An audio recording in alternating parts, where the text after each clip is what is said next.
ஆதியாகமம் 31ஆம் அதிகாரத்தை எடுத்துக்கொள்ளுங்கள்.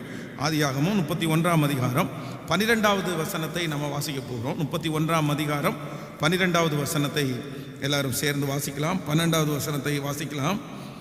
அப்பொழுது அவன், உன் கண்களை ஏறெடுத்து பார், ஆடுகளோட பொலியும் கடாக்களையும் கலப்பு நிறமும் புள்ளியும் வரியுமானவைகள் இருக்கிறது. லாபான் உனக்கு செய்கிற யாவற்றையும் கண்டேன். நீங்கள் 10வது வசனத்தை வாசிக்கலாம். ஆடுகள் பொலியும் காலத்தில் நான் கண்ட சொப்பனத்தில் என் கண்களை ஏறெடுத்து பார்க்கும்போது ஆடுகளோட பொலியும் கடாக்கள் கலப்பு நிறமும் புள்ளியும் வரியும் உள்ளவைகளுமாய் இருக்க கண்டேன். ஆமேன் சொல்லுங்கள். இந்த இடத்துல வேதம் சொல்லுகிறது, இந்த யாக்கோபை அவருடைய மாமனார் தன்னுடைய கண்ட்ரோலுக்குள்ள கொண்டு வர்றதற்கு இரண்டாவது இந்த தெளிலாலும் சரி, இந்த யாக்கோ, இவங்க ரெண்டு பேரையும் இந்த ரெண்டு விஷயத்தையும் ஒப்பிட்டு பார்த்தீங்கன்னா ஒரே மாதிரி இருக்கும். இவங்க கையாளுகிற இரண்டாவது என்ன அப்படின்னா, அவர்களுக்குள்ளே ஒரு ஆசையை உள்ளுக்குள்ள கொண்டு வர்றாங்க. அப்போ மனிதர்கள் நம்மை அவர்களுடைய கண்ட்ரோலுக்குள்ள கொண்டு வர்றதற்கு இரண்டாவது எதை வச்சு கொண்டு வருவாங்க அப்படின்னா, நமக்கு ஆசைகளை காண்பித்து. நிறைய பேர் இன்னைக்கு மனிதனுடைய கையில் சிக்கப்பட்டிருக்கிறதுக்கு காரணம் என்ன அப்படின்னா, ஆசையை காமிச்சு தான் அவங்கள சிக்க வச்சிருக்கிறாங்க. மூன்றாவதாக ஒரு காரியத்தை கூட வேகமாய் நம்ம வாசிக்கலாம். 30ஆம் அதிகாரம் 27வது வசனத்தை வாசிக்கலாம். 30ஆம் அதிகாரம் 27. நீ ஓடி போவதை மறைத்து, நீங்கள் ஆதியாகமும் 30ஆம் அதிகாரத்தில் 27வது வசனம், ஆதியாகமும் 30ஆம் அதிகாரம் 27வது வசனத்தை வாசிக்கலாம். அப்பொழுது லாபான், உன் கண்களில் எனக்கு தயவு கிடைத்ததானால் நீ இரு, உன் நிமித்தம் கர்த்தர் என்னை ஆசீர்வதித்தார் என்று குறிப்பினால் அறிவேன். இன்னொரு விஷயம் கூட வாசிக்கலாம். அப்பொழுது லாபான், உன் கண்களில் நீ இரு, உன் நிமித்தம் கர்த்தர் என்னை ஆசீர்வதித்தார் என்று குறிப்பினால் அறிந்தேன். நீங்கள் நியாயாதிபதிகள் 16ஆம் அதிகாரத்திற்கு வாருங்கள். நியாயாதிபதிகள் 16ஆம் அதிகாரத்திலே 19வது வசனத்தை வாசிக்கலாமா? நியாயாதிபதிகள் 16ஆம் அதிகாரம் 16ஆம் அதிகாரத்திலே 19வது வசனத்தை வாசிக்கலாம். அவள் அவனை தன் மடியிலே நித்திரை செய்ய பண்ணி ஒருவனை அழைத்து அவன் தலைமயிரின் 7 ஜடைகளையும் சிறப்பித்து அவனை சிறுமைப்படுத்த தொடங்கினாள். அவன் பலன் அவனை விற்று நீங்கி போயிற்று. கவனிங்க ஆண்டவருடைய பிள்ளைகளே, இந்த ரெண்டு காரியத்திலையும் நீங்கள் பார்ப்பீர்களே, ஆனால் இவர்கள் மனிதனை தன்னுடைய கண்ட்ரோலுக்குள்ளே எப்படி கொண்டு வர்றாங்க அப்படின்னா, இந்த தெளிலால் அவனை போட்டு கொடுத்தாச்சு, அவனை காண்பித்து கொடுத்தால் அவளுடைய மகாபலன் எதிலே உண்டானது அப்படின்னு கண்டுபிடிச்சிட்டாங்க. கண்டுபிடிச்ச அடுத்த நேரத்தில் விட்டுருந்தா கூட பரவாயில்ல, நீங்க பாத்துக்கங்கப்பா, அவனுடைய 7 ஜடைகளை நீங்க எடுத்து அவனுடைய தலைமுடியெல்லாம் மொட்டை அடிச்சிட்டீங்கன்னா அவ்வளவுதான், அவனுடைய பலன் அவனை விட்டு போயிடும், நான் கண்டுபிடிச்சிட்டேன், நீங்க என்னமோ பண்ணி அவனை பிடிச்சிக்கங்க அப்படின்னு சொல்லியிருந்தா, நான் சொல்றேன் கண்டிப்பா அவருடைய கைகளிலிருந்து இந்த சிம்சோன் தப்பிச்சிருப்பான். ஏன்னா அவ்வளோ பெரிய பராக்கிரமசாலி அல்லவா, யாராலையும் அவனை பிடிச்சி கண்ட்ரோல் பண்ண முடியாது, யாராலும் அவனை கட்டி வைக்க முடியாது. ஆனா இவங்க என்ன பண்றா அப்படின்னா, ஒரு பொல்லாத காரியத்தை செய்யறா. தன்னுடைய மடியிலே அவனை படுக்க வைத்து, அந்த பொறுப்பை அவங்களுடைய கையில கொடுக்கல, மடியில படுக்க வைத்து ஒருத்தனை கூப்பிட்டு அந்த முடி மொத்தத்தையும் எடுக்கிறதுக்கு அவ சொல்றான். அப்போ சில மனிதர்கள் நம்மை எப்படி அவருடைய கண்ட்ரோலுக்குள்ள கொண்டு வருவாங்க அப்படின்னா, பாசத்தினால தான் நிறைய பேர் அவங்களுடைய கண்ட்ரோலில் கொண்டு வருவாங்க. ஆண்டவருடைய பிள்ளைகள் ஃபேக்கான அசுத்தமான பாசத்துக்கு ஒரு நாள் அடிமை ஆயிடாதீங்க. ஒரு நாள் அடிமை ஆயிடுறாங்க. ஃபர்ஸ்ட் அது அமைதியா இருக்கும், ஆனா கடைசியில பாம்பு மாதிரி சீரும். பாம்பு மாதிரி சீரும். இங்கே நீங்கள் லாபானை குறித்தும் பார்க்கும்போது என்ன பண்றான்னா, தன்னுடைய மருமகனை நேசிக்கிற மாதிரி சொல்றான் பாருங்களேன். இல்ல, நீ உன் நிமித்தம் கர்த்தர் என்னை ஆசீர்வதிப்பதை உன்னுடைய குறிப்பினால் நான் அறிந்தேன். ஒரு பொண்ணை கல்யாணம் பண்ணி அவன் ஏமாத்தும் போது, இந்த மாதிரி ஒரு பொண்ணை கல்யாணம் பண்ணி கொடுக்கலான்னு ஏமாத்திட்டீங்களே அப்படின்னு சொன்ன உடனே என்ன சொல்றான் தெரியுமா? நான் என் பிள்ளைய இன்னொருத்தருக்கு கொடுக்கறதுக்கு, சொல்லுங்க, இன்னொருத்தருக்கு என் பிள்ளைய கொடுக்கறதுக்கு என் பிள்ளைய யாருக்கு கொடுப்பேன்? உனக்கே கொடுப்பான்ப்பா, நீ எனக்கு மருமாப்பா. அப்படியே அன்புனால பாசத்தினால ஒரே கட்டி போட்டான். கட்டி போட்டான். இந்த ஜெபத்தில் யாருக்காக ஆண்டவர் பேசுறான்னு தெரியாது. நான் சொல்றேன், இந்த உலகத்தில் இருக்கிற எந்த அன்பும் என்ன இல்லை அப்படின்னா நிரந்தரமே இல்லை. அன்புக்காக ஓடாதீங்க, அன்புக்காக ஆசைப்படாதீங்க. கட்டின கணவனாரை நேசிக்கிறதுக்கு கூட ஒரு வரைமுறை இருக்குங்க. மனைவியை நேசிக்கிறது கூட ஒரு வரைமுறை இருக்கு. நான் சொல்றேன், நம்ம அதிகமாக நேசிக்காத யாருமே நம்மளை காயப்படுத்த மாட்டாங்க.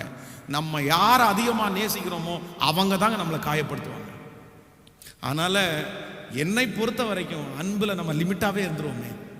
நம்ம அன்புல லிமிட்டா இருக்கும்போது நம்ம சுகமாய் வாழ்வோம். நமக்கு எந்த எக்ஸ்பெக்டேஷனும் இருக்காது.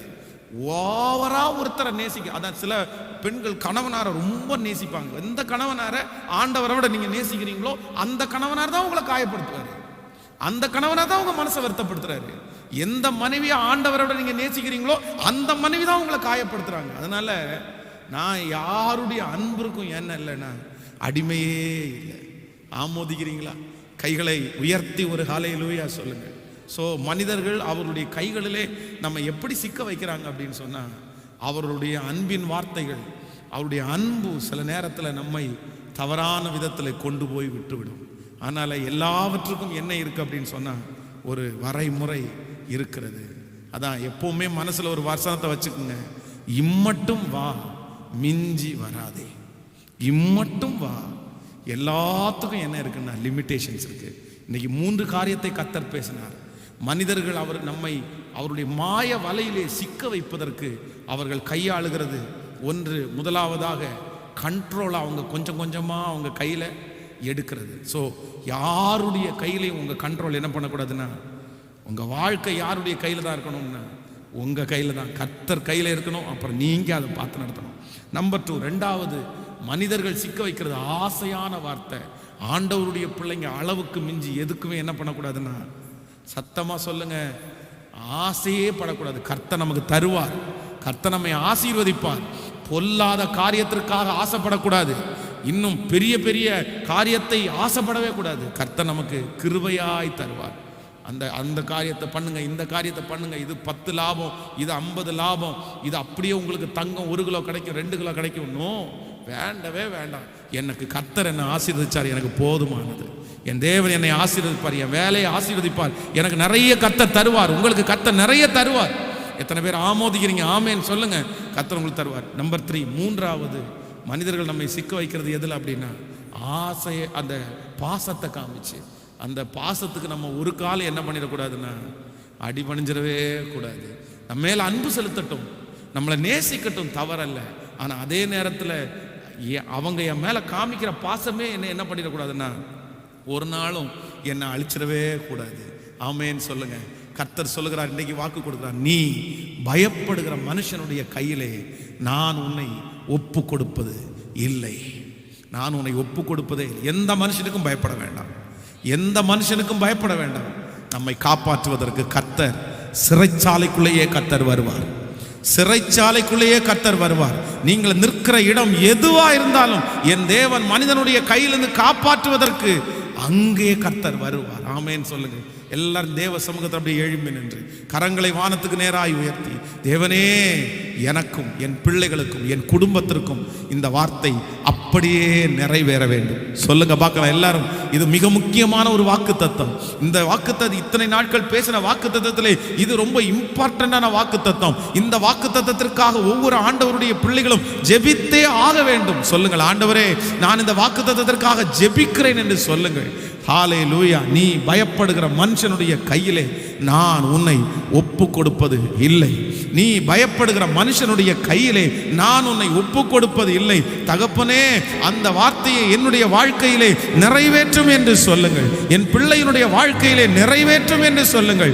மரணம் வரைக்கும் என் பிள்ளை யாருக்கும் அடிமையாக கூடாது, என் மகன் அடிமையாக கூடாது, என் மகள் அடிமையாக கூடாது, என் கணவனார் அடிமையாக கூடாது. இயேசுவின் நாமத்தில் என் பிள்ளையை அடிமைத்தனத்தில் கொண்டு போகிற அந்த ஆவிகளை கடிந்து அப்புறப்படுத்துகிறேன். என் கணவனாரை அடிமைத்தனத்தில் கொண்டு போகிற அந்த ஆவிகளை கடிந்து அப்புறப்படுகிறேன். என் மனைவியை அப்படி கொண்டு போகிற ஆவிகளை எல்லாரும் இயேசுவின் நாமத்தினால ஹல்லேலூயா. இந்த வார்த்தையை நான் சுதந்தரித்துக் கொள்ளுகிறேன். இந்த வார்த்தை எனக்கு வேண்டும் தகப்பனே.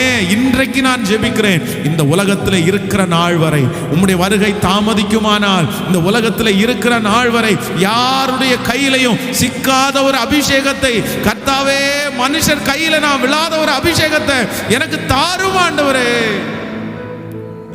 ஹல்லேலூயா. எனக்கு தாரும் ஆண்டவரே. என்னை விடுவிக்கிறவர் நீர்தான் ஆண்டவரே. என்னை தப்புவிக்கிறவர் நீர்தான் ஆண்டவரே. பொல்லாத மனுஷனுடைய கையிலிருந்து என் ஜீவனை காப்பாற்றுகிறவர் நீர்தான் ஆண்டவரே. இரக்கம் செய்கிறவர், வெளியே கொண்டு வருகிறவர், தடைகளை முடைக்கிறவர். இயேசுவின் நாமத்தில் இந்த வார்த்தை பிரசங்கம் பண்ணி கொண்டிருக்கும் போதே அப்படிப்பட்ட அடிமைத்தனத்திலே இருக்கிற பிள்ளைகள் இயேசுவின் நாமத்தில் வெளியே வரட்டும். ஹல்லேலூயா. நன்றி அப்பா. பாதுகாக்கிறவரே, பாதுகாக்கிறவரே, பாதுகாக்கிறவரே, பாதுகாக்கிறவரே. சொல்லுங்க, ஜெபம் பண்ணுங்க. இயேசுவே, இந்த வாக்குத்தத்தம் எனக்கு நிறைவேற வேண்டும். ஹல்லேலூயா.